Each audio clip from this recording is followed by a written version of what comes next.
Hi everyone, myself Malathi, a facilitator in Maths. I have done my bachelor degree from Annamalai University and my B.Ed from Pondicherry University. I always had a passion for teaching. I have got 14 plus years of experience in teaching the students of grade 6 to 10.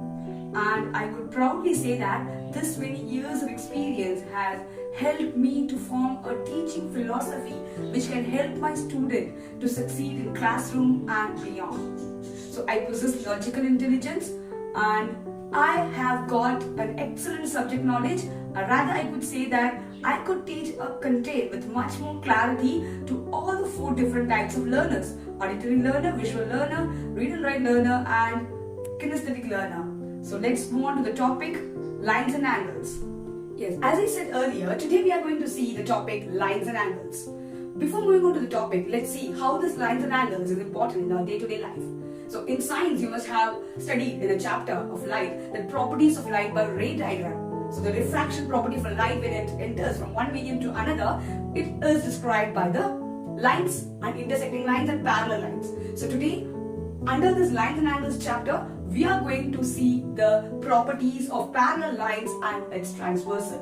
So before moving on to that, let's just recall the topic which you have learned in your earlier classes. What is a line? A line is a set of points which is extended on either side infinitely. So when I take a line, we are having different types of line: intersecting lines, parallel lines. So let me draw it for you. So these 2 lines are called parallel lines because they are equidistant from each other. When 2 lines are equidistant from each other means they will never meet each other. Now, if I draw the lines in such a way that they have got a point of intersection, then these 2 lines are called as intersecting lines, and intersecting lines form 4 angles.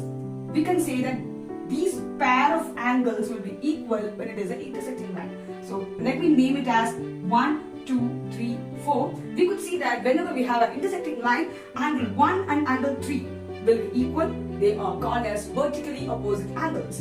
Angle 2 and 4 will be equal and they are vertically opposite angles. So whenever we have an intersecting line, we will be getting 2 pairs of vertically opposite angles, and these vertically opposite angles are always equal.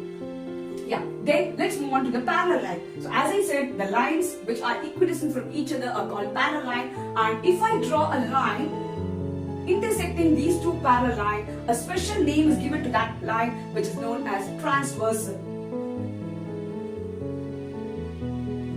And whenever a transversal intersects with a parallel line, then we are getting a different properties with parallel line. Let's see the properties of parallel line and transversal. So before moving on to that, let me just name these angles as 1, 2, 3, 4, 5, 6, 7, 8.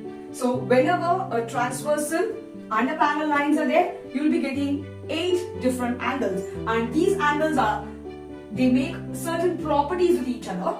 Angle 1 will be equal to angle 5, and these angles are called as corresponding angles. Angle 1 will be equal to angle 5 and they are called corresponding angles. And corresponding angles are always equal. Angle 2 and angle 6 are corresponding angle, angle 4 and angle 8 are corresponding angle, and angle 3 and angle 7 is again a corresponding angle. And corresponding angles are always equal in a parallel line. Yes, then next, angle 3 will be equal to angle 5 and they are called alternate angle. So I have an activity to show how these angles are equal, and let me just show you this sheets. Now I have got a parallel line and a transversal. You could see that L is parallel to M and N is a transversal, and as I said, these lines are having certain angles with each other. I have just named it as 1, 2, 3, 4. Let me just rub this. Now you could see that a parallel line and a transversal, and it has got 8 angles. I have named it as 1, 2, 3, 4, 5, 6, 7, 8. Now we are going to prove that angle 1 is equal to angle 5. Yeah, we have got an activity to prove that angle 1 is equal to angle 5.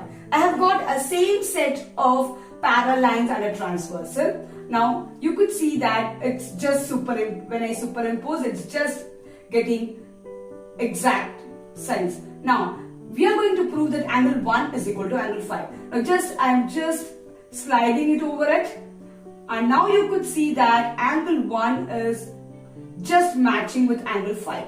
Now we can prove that angle 1 is equal to angle 5. Similarly, you can prove for alternate angles as well. I hope you understood the concept. Thank you.